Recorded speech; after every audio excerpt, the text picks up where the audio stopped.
Ya Tuhan, ini kerinduan kami. Kami tak henti-hentinya belajar mengenal Tuhan di dalam kehidupan kami. Karena kami tahu kami belum sempurna di dalam mengenal Tuhan. Dan kami tahu Engkau adalah Allah yang Maha Kuasa. Engkau adalah Allah yang tidak terbatas. Sehingga hari demi hari tidak cukup waktu bagi kami untuk mengenal Tuhan Allah yang besar itu. Di sepanjang kehidupan kami, di sepanjang hari-hari kami, merupakan waktu-waktu yang Tuhan inginkan bagi kami untuk terus-menerus mengenal Tuhan di dalam kehidupan kami. Dan saat ini kami bersama-sama mengenal Tuhan melalui kebenaran firman-Mu. Biarlah Tuhan yang boleh menolong kami, supaya kami mengerti apa yang Tuhan firmankan kepada kami.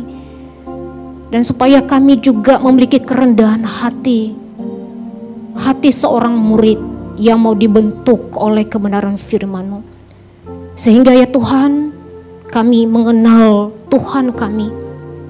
Tuhan yang memiliki pengajaran yang hebat dan indah di dalam kebenaran firman-Mu. Kami menyerahkan diri kami masing-masing. Biarlah Allah Roh Kudus yang mengurapi kami dan memampukan kami untuk mengerti kebenaran firman-Mu. Terima kasih ya Tuhan, demi Kristus kami telah berdoa. Amin. Shalom, selamat pagi saudaraku. Shalom. Kita bersyukur kepada Tuhan karena Tuhan selalu mengasihi kita. Dan tanda kasih Tuhan bagi kita adalah Tuhan memberikan waktu bagi kita untuk beribadah kepada Tuhan dan terlebih untuk merenungkan kebenaran firman Tuhan. Kita baca firman Tuhan dari Ibrani pasal 10 ayat yang ke-24. Mari kita baca bersama-sama kebenaran firman Tuhan ini. Ibrani pasal 10 ayat yang ke-24. Kita baca bersama-sama 1, 2, 3. Dan marilah kita saling memperhatikan supaya kita saling mendorong dalam kasih dan dalam pekerjaan baik. Sekali lagi saya bacakan bagi kita, saudara, boleh ditampilkan kembali. Dan marilah kita saling memperhatikan supaya kita saling mendorong dalam kasih dan dalam pekerjaan baik. Saudaraku yang terkasih di dalam nama Tuhan Yesus Kristus, untuk mengawali perenungan firman Tuhan pada saat ini, maka saya mengajak kita untuk melihat sebuah ilustrasi. Saya yakin rekan-rekan semua pernah mendengar atau menyaksikan ilustrasi ini, tapi saya mengajak kita kembali untuk bersama-sama mendengarkannya kembali.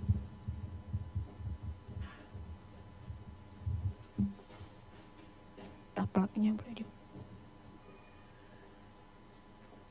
Ya, saudara, di sini saya memiliki botol plastik yang kosong, saudara.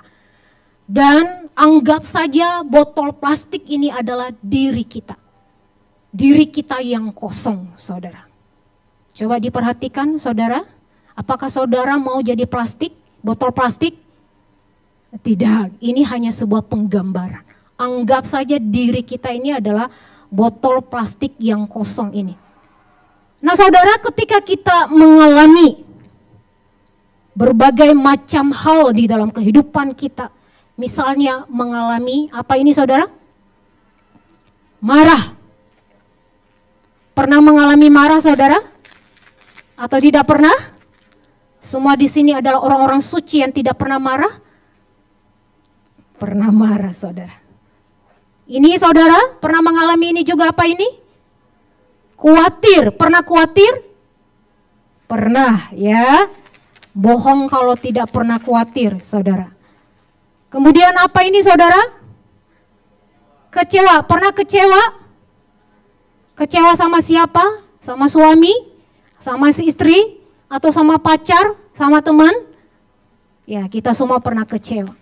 Saudaraku, ketika hal-hal ini melanda kehidupan kita, dan pada saat itu hidup kita lagi kosong saudara, maka pada saat dia melanda kehidupan kita berbagai hal-hal yang saya sebutkan tadi. Tidak hanya ini, mungkin merasa diri tidak berharga, merasa dikhianati, sombong, dan ada berbagai perasaan-perasaan, ada berbagai hal-hal yang kita alami di dalam diri kita. Dan ketika hal-hal tersebut melanda kehidupan kita, saudara, maka kehidupan kita menjadi apa, saudara? Jatuh, saudara. Kita bisa terguling-guling, jatuh, hancur. Kehidupan kita di hadapan Tuhan bisa hancur, saudara. Ketika mengalami hal-hal yang demikian. Tetapi saudaraku yang terkasih, saya memiliki botol yang lain, saudaraku, yang berisi hal-hal yang manis. Tahu isinya apa ini, saudara? Apa? Bukan krecek-krecek ini, saudara, ya. Ini apa? Gula, saudara, ya. Jadi ibaratnya kita isi kehidupan kita ini dengan hal-hal yang manis, saudara. Ini saya ada gula di depan ini, saudaraku.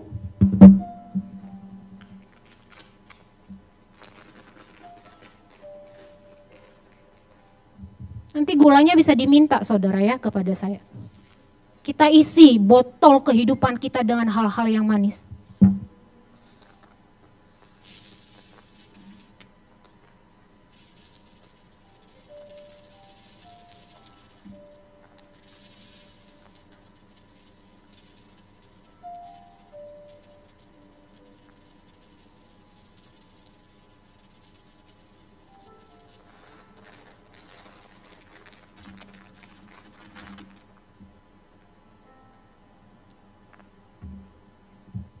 Ibaratnya ini adalah kehidupan kita, saudara, yang telah diisi hal-hal yang manis.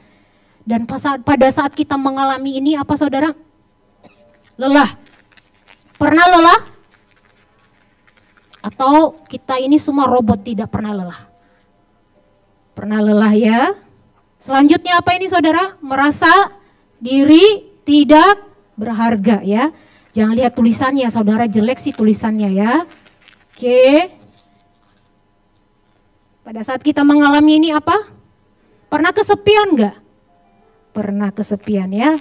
Saya pernah kesepian juga, saudara. Kemudian ini, saudara, apa? Kesel, ya. Kita mengalami kesel.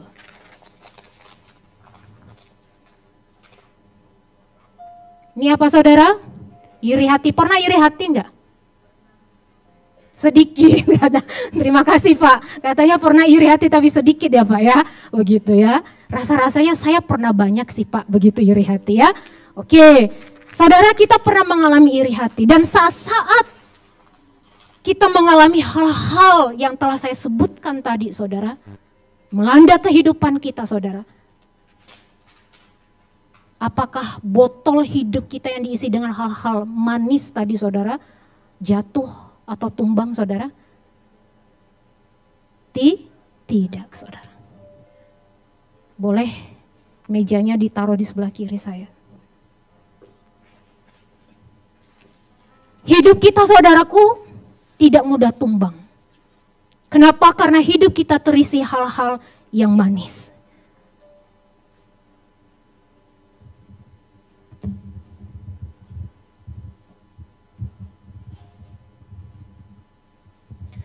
Saudaraku yang terkasih, dari ilustrasi botol ini, saudaraku, kita memetik sebuah pesan bahwa untuk menjadi pribadi yang kuat dan tangguh itu, saudara, kita butuh hal-hal yang manis mengisi kehidupan kita.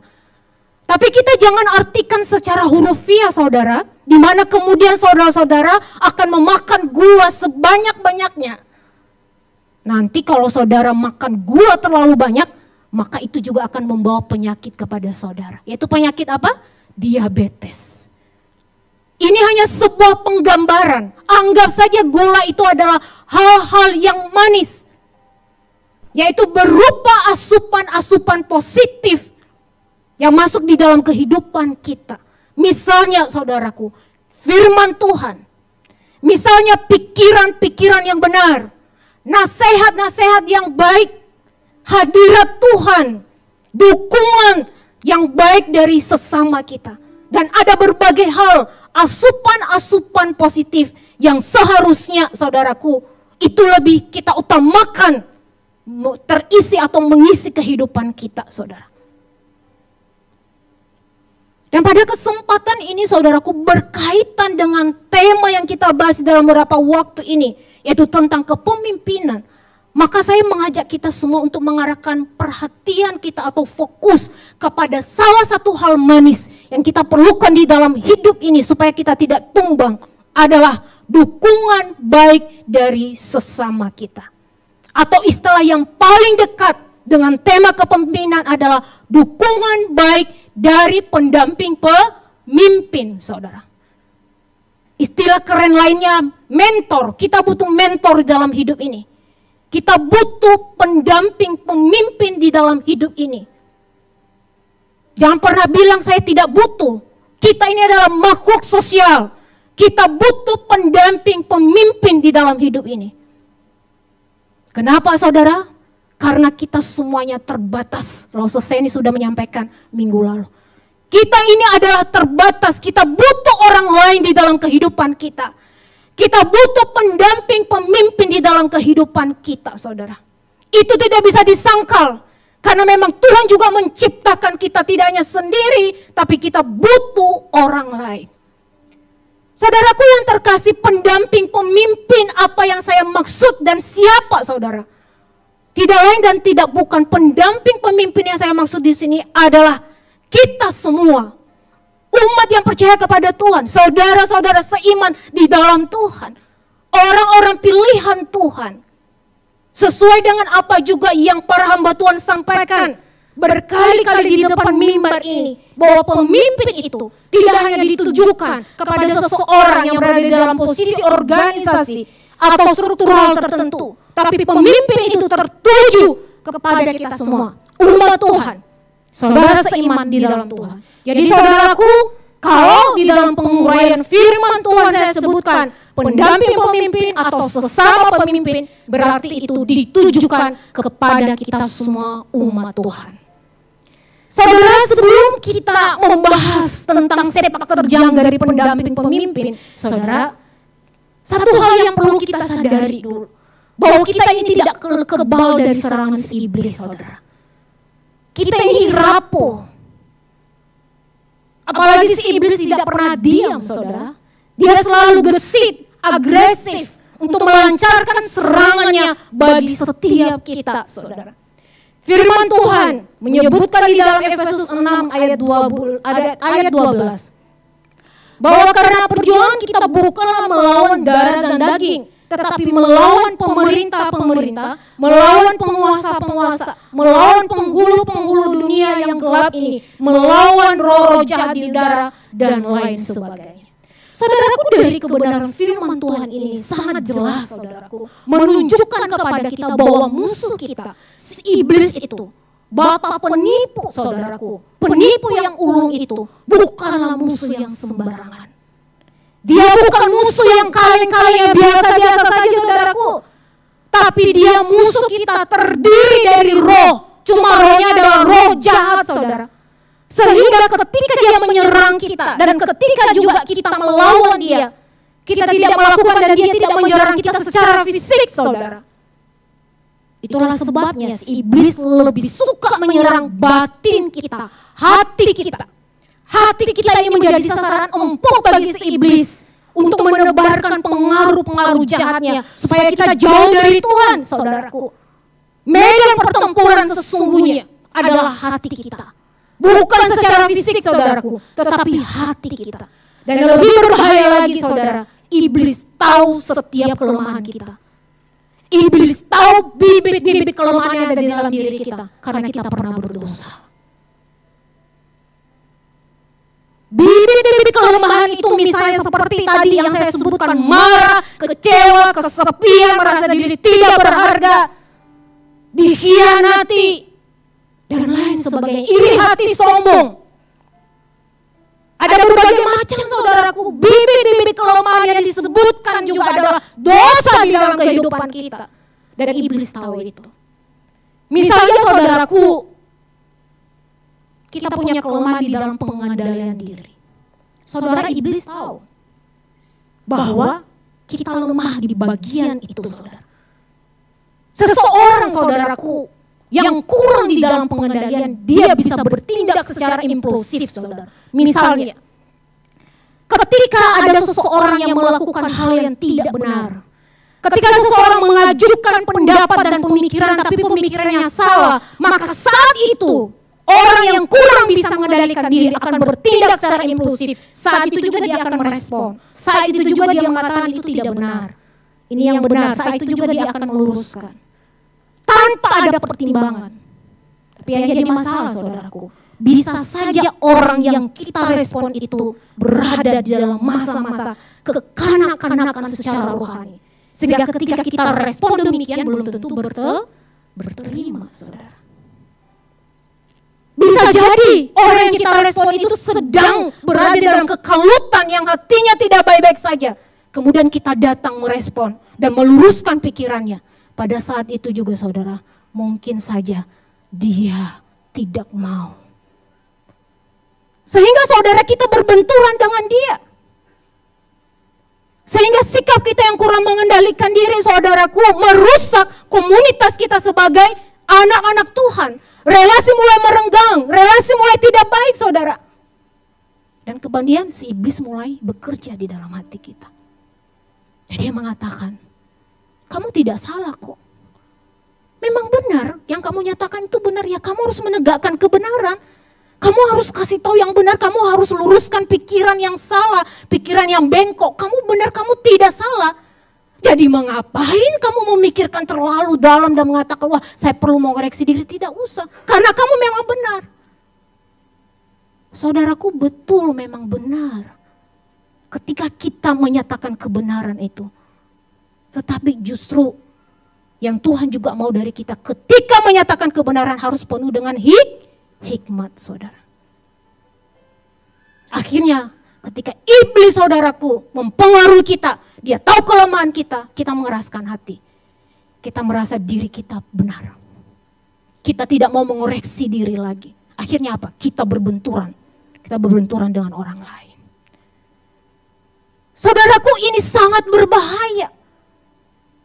Ini bisa menghancurkan kredibilitas kita sebagai pelayan Tuhan maupun sebagai pengikut Tuhan. Ini sangat berpotensi untuk menghancurkan komunitas kita sebagai anak-anak Tuhan. Ini sangat berbahaya. Maka saudaraku, kita perlu melawan serangan si iblis. Tapi melawannya jangan sendiri-sendiri. Kita harus melawannya dengan bersatu hati. Firman Tuhan mengatakan tadi bahwa perjuangan kita bukan perjuanganmu, bukan perjuangan saya, bukan perjuangan dia, tapi perjuangan kita bersama-sama bersatu hati melawan serangan si iblis. Saudaraku, bersatu hati melawan serangan iblis memiliki kekuatan yang lebih besar. Tetapi sendiri-sendiri melawan serangan iblis memiliki kekuatan yang lebih kecil. Itu yang harus kita pegang, saudara. Melawan serangan iblis dengan bersatu hati memiliki kekuatan lebih besar. Tapi melawan dengan sendiri-sendiri memiliki kekuatan lebih kecil. Maka saudara, kita dipanggil oleh Tuhan untuk bersatu hati melawan serangan si iblis. Bagaimana caranya kita menunjukkan kebersatuan hati kita untuk melawan serangan si iblis? Bagaimana caranya? Salah satu caranya, saudaraku, adalah menjadi pendamping pemimpin bagi sesama pemimpin, saudara. Dan ketika kita menjadi pendamping pemimpin, kita sudah taat pada kebenaran firman Tuhan. Tadi di dalam Ibrani menyatakan bahwa hendaklah kalian saling mendorong di dalam hal kasih dan perbuatan baik, saudara. Nah, kalau kita sudah bertindak menjadi pendamping pemimpin, berarti memang ada satu kemauan di dalam diri kita untuk mendorong sesama pemimpin di dalam hal yang baik dan juga di dalam hal kasih. Kita sudah taat kepada Tuhan, saudaraku yang terkasih. Kita tunjukkan kebersatuan hati kita dengan menjadi pendamping pemimpin. Nah, bagaimana kita menjalankan panggilan hidup itu, saudara? Bagaimana kita menjalankan panggilan hidup kita sebagai pendamping pemimpin? Kita bisa menjalankannya dalam 3 lingkup, saudara. Yang pertama, mendampingi secara emosional. Maksudnya saudara, kita harus membangun ikatan emosional antara kita sebagai pendamping pemimpin dengan sesama pemimpin yang lainnya. Sehingga ketika ada ikatan emosional, ya, yang orang-orang yang kita dampingi atau sesama pemimpin yang kita dampingi itu bisa terbuka terhadap kita. Dia bisa terbuka dengan leluasa di dalam hal-hal emosional. Misalnya ketika ia marah, ketika ia kecewa, ketika ia kesal, ketika ia putus asa. Ketika dia melarat saudaraku, dia bisa menceritakan kepada kita sebagai pendamping pemimpin. Kenapa? Karena ada ikatan emosional di sana. Jangan dia menceritakan saudara, coba perhatikan ya, kalau saudara-saudara memiliki ikatan emosi dengan seseorang, jangankan dia cerita, kita melihat dari jauh aja, oh ekspresinya begini, oh pasti dia lagi tidak baik-baik saja. Setuju dengan saya saudara? Dia aja belum ngomong, saya lagi kesel nih, saya lagi marah. Belum ngomong aja kita udah langsung tahu, hari ini dia lagi tidak baik-baik saja. Dan kita bisa tanyakan, kamu baik-baik saja atau tidak? Perkataan itu saudaraku, itu sangat-sangat menyegarkan dia. Ketika dia datang, apa kamu baik-baik saja? Dia langsung, waduh saya juga belum ngomong, kita udah ada kontak batin nih. Kenapa? Karena ada ikatan emosional di sana. Saudaraku yang terus kita ambil contoh dari kehidupan Paulus. Saya bacakan 2 Korintus 2 ayat 4. Aku menulis kepada kamu dengan hati yang sangat cemas dan pedih dan dengan mencucurkan banyak air mata. Bukan supaya kamu bersedih hati, tapi supaya kamu tahu betapa besarnya kasihku kepada kamu semua. Dari kebenaran firman Tuhan ini dengan sangat jelas kita bisa melihat bagaimana Paulus yang bisa terbuka leluasa kepada jemaat di Korintus. Dia mengatakan, saya ini lagi sedih. Saya ini lagi cemas. Saya mencucurkan air mata yang begitu banyak. Dia menceritakan itu saudara. Dia seorang hamba Tuhan. Tapi dengan leluasa dia bisa menceritakan kepada jemaatnya. Saudara permisi tanya. Kalau hamba Tuhan di masa kini saudara. Kira-kira hamba Tuhan bisa seterbuka Paulus enggak untuk menceritakan perasaan-perasaan yang dia alami. Pada saat dia marah, pada dia sedih, pada saat dia kesal, dia bisa leluasa enggak menceritakan kepada jemaat? Mana saudara? Pernah enggak hamba Tuhan curhat kepada saudara? Saya lagi marah ini. Pernah saudara? Saya lagi kesel nih sama seseorang. Sering enggak mendengar hamba Tuhan curhat seperti itu? Saudara, hamba Tuhan masa kini takut melakukan itu saudara. Karena takut dikata-katai oleh jemaat saudara. Nanti jemaatnya bilang, dia khotbahkan tentang iman, tapi gitu aja kesel. Dia khotbahkan tentang Tuhan, tapi gitu aja marah. Saudara, karena di mata jemaat itu hamba Tuhan itu dewa di atas segala dewa. Yang bisa tidak pernah marah, yang tidak kesel saudaraku. Sehingga hamba Tuhan sulit untuk terbuka. Nah jangan-jangan saudaraku memang tidak ada ikatan emosional antara jemaat dan hamba Tuhan. Nah itu yang perlu dipertanyakan. Tapi saudara bukan berarti nanti hamba Tuhan, ke semua jemaat dia cerita ya. Ke A, si B, si A, enggak. Tapi paling tidak ada di antara jemaat juga yang bisa menerima apa adanya hamba Tuhan misalnya. Di mana hamba Tuhan bisa curhat secara leluasa. Itu penting kita bangun di tengah-tengah jemaat. Saudaraku yang terkasih dalam nama Tuhan Yesus Kristus, ini adalah contoh yang baik dari Paulus. Dia bisa terbuka terhadap jemaat Korintus. Dan terhadap jemaat-jemaat yang lain yang pernah dia layani saudaraku. Kepada para pemimpin-pemimpin yang lain, sesama pemimpin-pemimpin yang lain, dia juga bisa terbuka. Hal ini menandakan bahwa memang sudah terbangun ikatan emosional di antara mereka. Dan ini menjadi satu contoh yang baik bagi kita. Kita bangun ikatan emosional antara kita sebagai pendamping pemimpin dengan sesama pemimpin yang lain. Sehingga saudaraku kita bisa menolong sesama pemimpin ini. Ketika sesama pemimpin ini curhat kepada kita, dia mengatakan saya lagi marah nih, saya lagi sedih, saya lagi kesal, saya lagi dikata-katai orang ini. Padahal saya tidak melakukan itu. Saya lagi dituduh, perasaan saya begitu sakit. Pada saat kita menjadi tempat curahan hatinya saudara, pada saat itu kita sudah menolong dia. Karena kita ini adalah makhluk emosional yang tidak dapat disangka lagi. Kita mempunyai kebutuhan untuk mengungkapkan perasaan-perasaan emosi yang ada di dalam diri kita. Sehingga ketika kita menjadi tempat itu saudara, kita sudah menolong sesama pemimpin ini. Dan akhirnya dia bisa lega. Akhirnya dia bisa bangkit kembali. Dia bisa semangat kembali. Kenapa? Karena emosi-emosi yang dia alami itu saudaraku terurai di dalam partikel-partikel kecil. Sehingga itu bisa hilang. Yang tentunya di dalam belas kasih daripada Tuhan juga. Yaitu menolong dia untuk bisa bangkit kembali. Kita sudah menjadi berkat bagi dia. Indah enggak saudara? Indah. Ya, ini perlu kita lakukan dan terapkan. Saudaraku, sudah pasti ketika kita menjadi pendamping pemimpin, ada hal-hal yang perlu kita perhatikan. Yang pertama saudaraku, kita harus menjadi pendamping pemimpin yang dapat dipercaya. Kenapa? Karena ini sesama pemimpin ini sangat terbuka kepada kita apapun yang dia alami saudara. Jadi kita harus dapat dipercaya. Kita tidak boleh sembarangan membagikan informasi yang kita dapatkan dari dia. Tidak boleh sembarangan. Saudaraku, saya termasuk orang yang sangat trauma di dalam membangun relasi. Kenapa trauma saudara? Karena berkali-kali saya membangun relasi, tapi berkali-kali saya dikhianati saudara. Karena sifat saya kalau saya baik kepada orang, saya sangat memperlakukan dengan sangat baik saudara. Mungkin melebihi keluarga inti saya. Saya bisa memperlakukannya seperti saudara. Tapi berkali-kali juga saya ditusuk dari belakang. Saudaraku pernah mengalami trauma itu. Sangat-sangat mengganggu saya saudara. Sehingga saya memutuskan untuk males untuk berelasi dengan orang. Ya kalau sekedar sapa tapi lebih dekat, lebih deep lagi kayaknya males banget. Karena memang itu berkali-kali saya alami. Tapi saudaraku, anugerah Tuhan itu begitu luar biasa atasku. Dia masih sayang kepada saya. Tuhan itu masih sayang kepada saya. Dia tahu apa yang saya putuskan itu tidak benar saudara.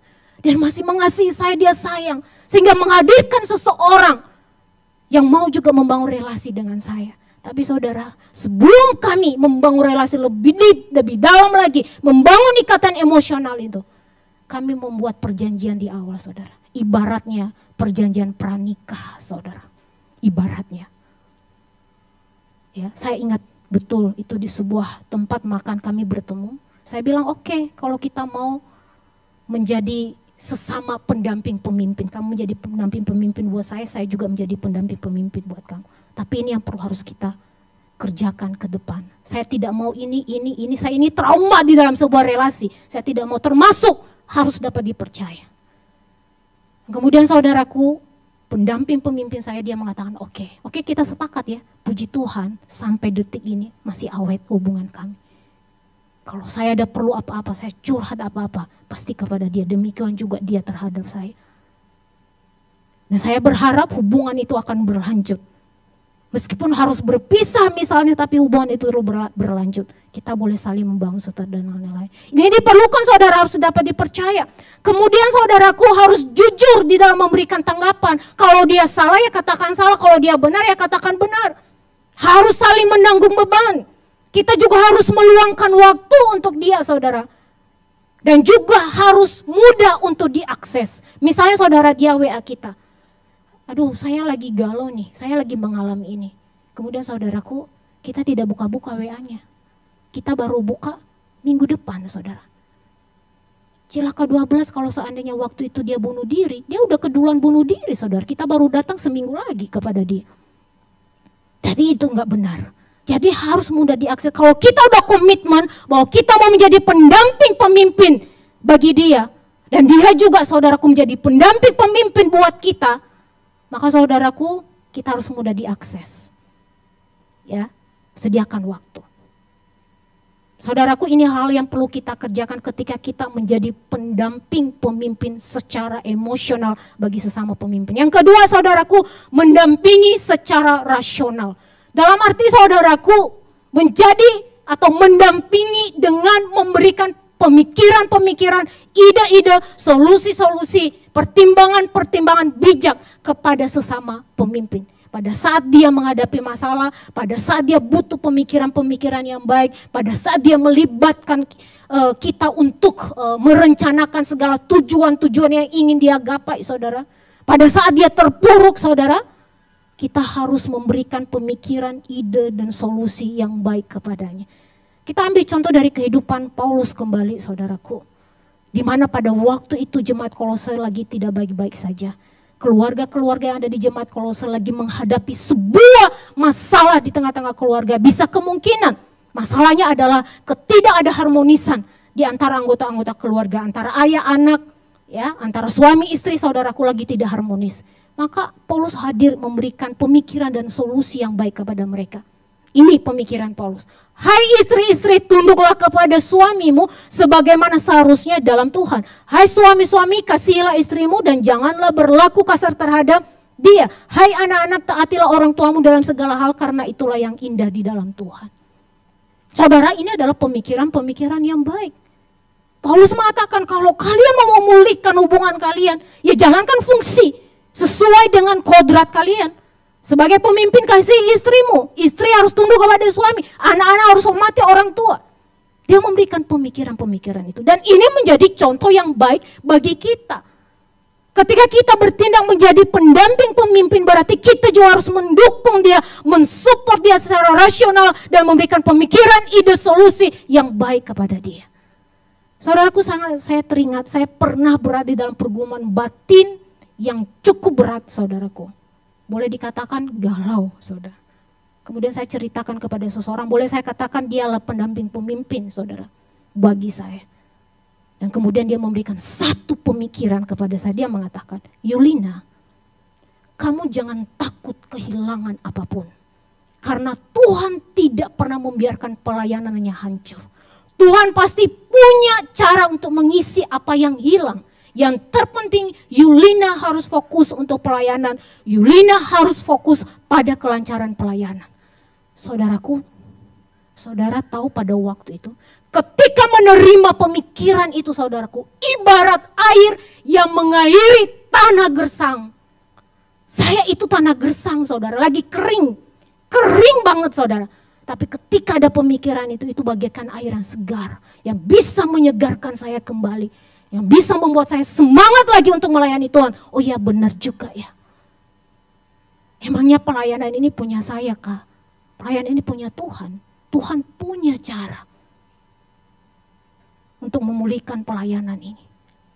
Saudaraku yang terkasih dalam nama Tuhan Yesus Kristus, pemikiran, ide, solusi yang diberikan oleh Paulus maupun teman saya merupakan pemikiran, ide, atau solusi yang tidak nyeleneh, saudara.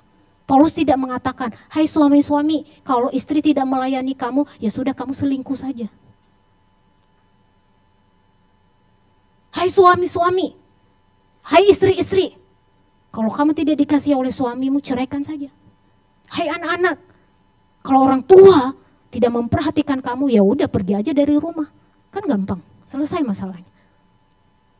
Atau teman saya misalnya memberikan satu pemikiran kepada saya, ya sudahlah Yulina, kamu halalkan segala cara saja, asal tidak kehilangan sesuatu yang kamu merasa, oh ini jangan sampai hilang. Saudara, mereka tidak memberikan pemikiran, ide, dan solusi yang nyeleneh, tapi mereka memberikan di dalam terang kebenaran firman Tuhan. Untuk itu saudara, bagi kita pendamping pemimpin, yang mau mendampingi sesama pemimpin secara rasional saudaraku yang terkasih, kita harus dekat-dekat dengan kebenaran firman Tuhan. Kita harus mencintai kebenaran firman Tuhan saudaraku. Sehingga firman Tuhan itu yang mencerahkan pemikiran kita. Dan kemudian saudaraku tidak hanya itu, kita juga harus membangun kelompok-kelompok diskusi. Di mana orang-orang yang ada di dalamnya adalah orang-orang yang memang hidup takut akan Tuhan, orang-orang yang pikirannya adalah pikiran-pikiran yang baik, sehingga kita bisa bertukar pikir saudara, dan kita mendapat pemikiran-pemikiran yang baik di sana, di mana melalui pemikiran-pemikiran itu juga kita bisa bagikan kepada sesama pemimpin yang lain. Kemudian saudara, kita harus mendisiplinkan diri untuk melatih supaya pemikiran kita ini saudaraku terjaga di dalam pemikiran yang terpuji. Atau boleh saya katakan saudara, supaya pemikiran kita ini tetap memikirkan seperti apa yang Kristus pikirkan. Seperti apa pikiran Kristus saudara?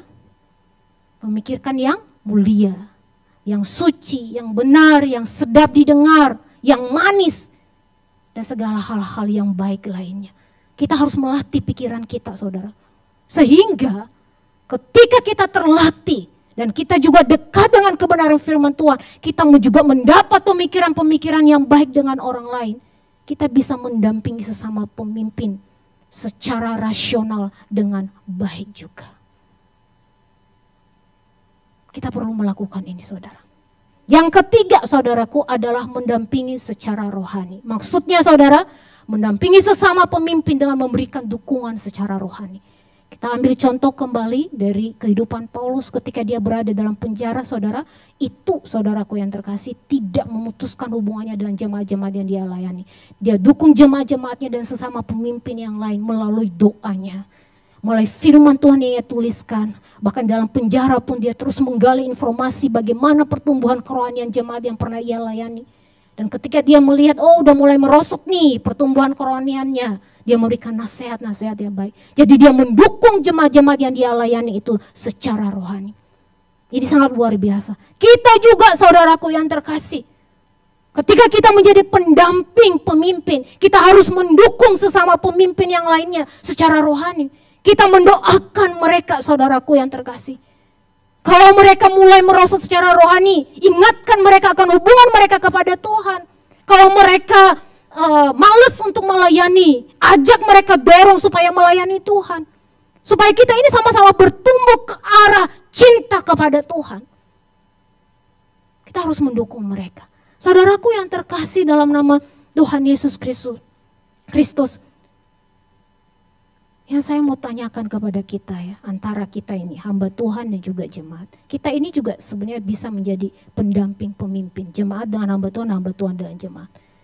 Simpel saja saudara yang menjadi pertanyaan. Apakah jemaat semua pernah mendoakan kami para hamba Tuhan? Saya tanyakan dulu, pernah nggak mendoakan kami para hamba Tuhan? Sering nggak mendoakan kami? Saudara kita tanya, kadang-kadang kan kita hanya melihat sisi negatif dari hamba Tuhan misalnya. Tapi menjadi pertanyaan, kita sudah mendoakan mereka enggak sih? Kita hanya bisa menilai, oh si A ini hamba Tuhan si A gini, hamba Tuhan si B gini, hamba Tuhan si C begini. Tapi sudahkah mendoakan para hamba Tuhan? Saudara, beberapa waktu yang lalu saya tanya ke kelompok pemuridan saya memberitahukan, saya ini ya, setiap doa pribadi saya mendoakan kalian satu-satu. Saya tanya, kalian mendoakan saya enggak? Semuanya terdiam. Terdiam itu tandanya apa saudara? Coba dulu, ayo yang semangat, ngantuk semua ya, sebentar lagi firman Tuhan akan selesai. Diam itu tandanya apa? Hah? Diam itu tandanya tidak pernah mendoakan saya. Mungkin pernah sekali doang, padahal kita udah berbulan-bulan ini kelompok pemuridan, udah juga kita sama-sama belajar harus saling mendoakan loh ya, satu dengan yang lain, ini dan lain sebagainya. Tapi sepertinya cinta saya tidak berbalas saudara. Saya hanya mencintai mereka, mereka tidak mencintai saya, sesedih saudara. Bercanda. Saudaraku yang terkasih, bukan berarti saya menjelekkan teman-teman di dalam kelompok pemuridan saya, tidak saudara. Tapi ini maksudnya adalah kita harus sama-sama belajar. Mereka juga belajar, saya juga terus belajar. Bukan berarti saya sudah sempurna. Saudara, saya sebagai hamba Tuhan sedang juga mendisiplinkan diri untuk mendoakan jemaat satu persatu saudara. Saya mendoakan itu dalam doa-doa pribadi saya. Kita harus mendukung secara rohani saudaraku yang terkasih. Dan ini perlu kita lakukan di tengah-tengah komunitas kita sebagai jemaat Tuhan. Kemudian saudaraku, tidak hanya mendukung saling dalam doa, tetapi saudaraku, hubungan kita yang mendukung mereka secara rohani harus didasarkan pada hubungan baik kita dengan Tuhan. Maka kita perlu jaga hubungan kita dengan Tuhan. Kemudian apa saudaraku, kita harus mencari petunjuk dari Tuhan. Kita harus juga temukan kekuatan daripada Tuhan. Sehingga kita bisa menjalankan ini menjadi pendamping pemimpin secara rohani bagi sesama pemimpin. Saudaraku, untuk menjalankan panggilan kita sebagai pendamping pemimpin, sekali lagi kita jalankan dalam 3 lingkup ini saudara. Mendampingi secara emosional, mendampingi secara rasional, dan ketiga mendampingi secara rohani. Yang menjadi pertanyaannya saudara, apakah gampang untuk menentukan bahwa dia itu menjadi pendamping pemimpin bagi saya? Apakah gampang untuk menentukan, saya ini mau menjadi pendamping pemimpin bagi dia? Kira-kira gampang gak saudara? Itu yang menjadi pertanyaan. Gampang gak ketika kita memberikan satu keputusan saya mau menjadi pendamping pemimpin bagi dia, dan kemudian menentukan juga saya mau dia menjadi pendamping pemimpin bagi saya. Gampang tidak? Tidak saudara. Ya, sama sekali tidak gampang.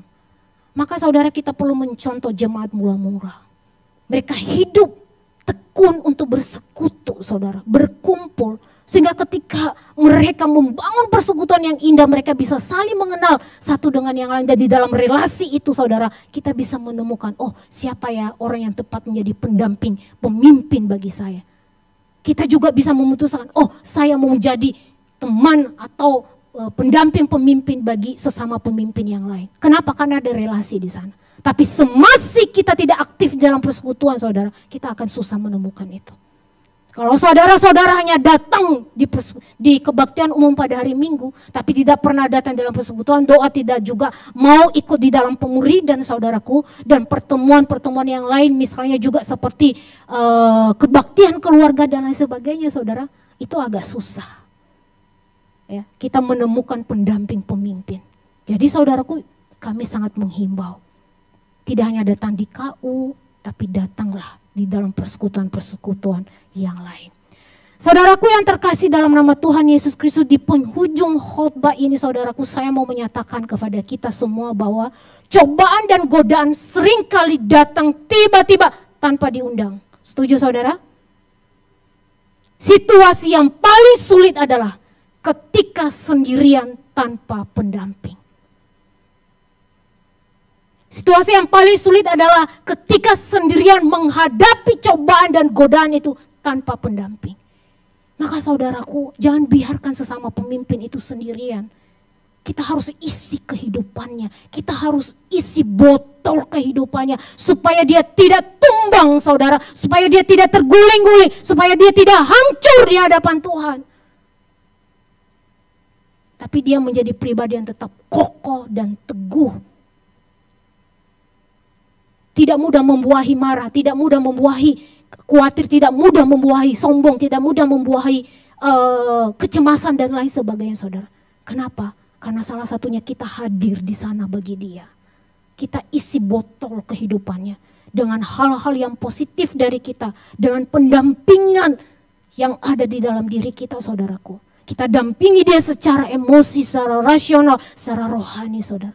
Sehingga dia tetap berdiri tegap saudaraku. Nah kalau kita udah melakukan itu, betapa indahnya komunitas kita sebagai anak-anak Tuhan. Jangan kita biarkan iblis menyerang kita. Tapi kita tutup celah si iblis untuk menghancurkan kehidupan kita. Kita harus menang atas iblis. Dengan apa saudaraku? Yaitu kita mengerjakan panggilan hidup kita tadi. Menjadi pendamping pemimpin yang baik bagi sesama pemimpin kita. Kalau Kristus saja telah menjadi pendamping yang baik bagi kita.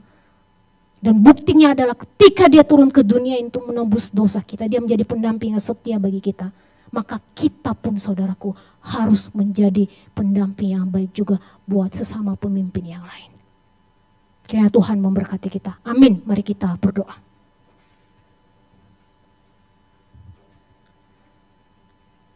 Tuhan Allah sang pemimpin kami. Kami bersyukur karena Tuhan mengajari kami tentang kepemimpinan. Dan kami bersyukur hari ini Tuhan menasehati kami. Supaya kami menjadi pendamping pemimpin yang baik bagi sesama kami. Mengisi botol kehidupan mereka. Secara emosional, secara rasional, secara rohani. Dan kami tahu Tuhan bahwa itu tidak gampang. Kami butuh pertolongan daripada Tuhan. Kami butuh kekuatan daripada Tuhan.